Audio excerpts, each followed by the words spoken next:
En Amérique, on vous dit qu'Haïti est l'un des pays les plus pauvres. Vous êtes sûr? Vous êtes sûr que c'est un pays pauvre?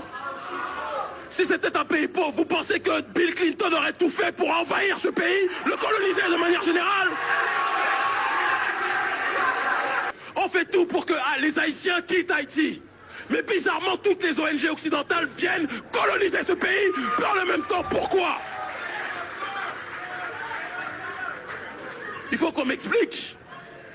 C'est comme si quelqu'un vient me dire, s'il vous plaît, c'est comme si quelqu'un vient me dire, il n'y a rien dans ta maison va brûler, il faut que tu partes loin de ta maison. Et la même personne qui vous dit, il faut que vous partiez de cette maison, lorsque vous partez, il prend toutes ses valises et il vient s'installer chez vous. C'est peut-être que la maison n'était pas si mauvaise que ça. Haïti est un enjeu géostratégique majeur. Installé en Amérique, mais peuplé du peuple majoritairement d'Afrique. C'est une nation qui est à la fois une source d'inspiration pour l'Amérique latine, Simon Bolivar le savait, est une source d'inspiration pour le panafricanisme de manière générale.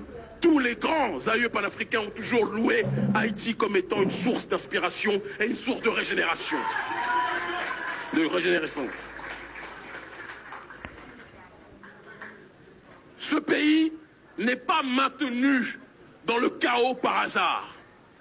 Toute l'humanité entière sait que le jour où ceux qui ont été les premiers, parce que tout le monde aujourd'hui c'est la mode d'être anticapitaliste, tout le monde est anticapitaliste, ou la plupart. La plupart. Qu'est-ce qu'il a dit? Des bolos, c'est le cas de le dire. Des bolos.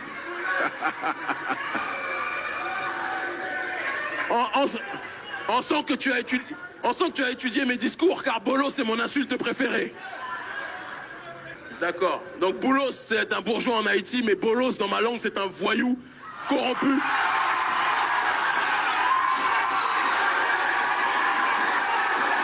Et donc,